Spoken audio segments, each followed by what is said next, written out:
Welcome back to SB Nation. Following a disastrous loss in Kingston on Friday night, the U.S. men's national team now needs to win at home in Columbus on 9/11 against the Jamaicans if they want to have a good chance of making the 2014 World Cup. Here's Ryan Rosenblatt for more on what the men's team needs to do. Ryan Rosenblatt from Stars and Stripes FC here, looking forward to the United States' gigantic World Cup qualifier against Jamaica on Tuesday night. Now, why is this World Cup qualifier so gigantic? Well, because the Americans lost to the Reggae Boys on Friday night in Kingston. After scoring 36 seconds in to go ahead 1-0, the Americans gave up 2 goals later on in the match, didn't get a single point out of their away match, and now the Jamaicans are top of Group A. The U.S. is tied with Guatemala in second place. Only the top 2 teams in the group go on, and if the U.S. cannot beat Jamaica on Tuesday night, they're going to be in danger of not qualifying for the 2014 World Cup and going out of it in 2012. Yeah, the U.S. has a lot of work to do because the concern wasn't so much that they lost to Jamaica. Jamaica's a pretty good team. They don't get enough credit. They do have Luton Shelton. They have Ryan Johnson. Jason Morrison played fantastic in the middle. They have some good pieces there. The problem for the U.S. was how bad they looked in losing. They were completely overwhelmed in the middle. But once again, they played with no width, which is really kind of the norm now under Jurgen Klinsmann. Their team hasn't played with width since he took over. And this time it really hurt them. Because Jamaica did not have to respect anything out wide, they were able to take away the passing lanes for the American midfielders in the middle.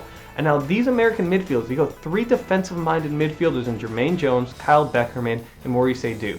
They're not great going forward. When you take away their short passing lanes, they really run out of ideas. And on Friday night, they were completely out of ideas. The forward 3 of Herculez Gomez, Josie Altidore, and Clint Dempsey, they almost never saw the ball. They were up there on an island because the midfield couldn't do anything to transition forward. The passing lanes were gone. They were out. They didn't know what to do. That has to change in this match. Now, it could change by getting width. Breck Shea could come in on the left. Herculez Gomez could play as a right winger. He plays on the wing for Santos Laguna. You could see someone even like Graham Zusi to at least just stay out there and play balls in for the right. Joe Corona could get a chance. There are options out there. Jurgen Klinsmann just has to commit to playing with some width, even if just to create space in the middle. That would be enough there. We could also see a change in tactics, and one player to keep an eye on. Jose Torres may get a look in this match. Now, he's been really, really bad for the U.S. before. There's no other way around it. He has not contributed positively in really any way, shape, or form, but Klinsmann continues to call him in. And if you're going to call a player in, like Torres, who is supposedly good on the ball, the guy who keeps the ball, who makes those good passes to at least open up space for everybody else, if you're going to call in, this is the match you play him in. The match when that is exactly what you needed against this same team just a few days ago. If Torres does not play on Tuesday night, you have to ask, what's the point of even calling him in? Because this is when he would play. If not now, it's never for Torres. And he could bring something to the table. It would be a great time to do it. A great way to make up for some of his past mishaps. He really has been very uninfluential before. He could be influential in this match. He could allow the U.S. to play out of the back and play the way Klinsmann wants. Maybe even without some width. Width would still be a good thing, though. You shouldn't eschew width just because Torres might get in there and play well. If Torres doesn't play well, the other option is bring Clint Dempsey farther away from goal and providing the link-up play. Probably not a good idea to take your best finisher so far away from the goal, especially since that's not his strength. Whatever Klinsmann does, it's got to be different because Jamaica pencil whipped him on Friday night. Now he needs to figure out how is he going to respond to this. Good thing for the U.S., they get to play at home. And no team has been as good as the U.S.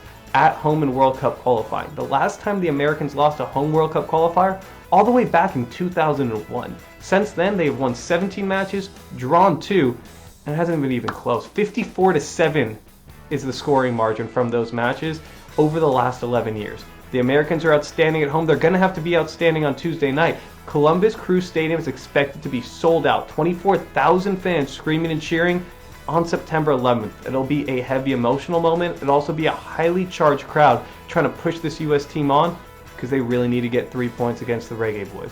Make sure you tune in to ESPN2 for the match, then head over to SB Nation Soccer and Stars and Stripes FC for all of your coverage of the match and all of World Cup qualifying.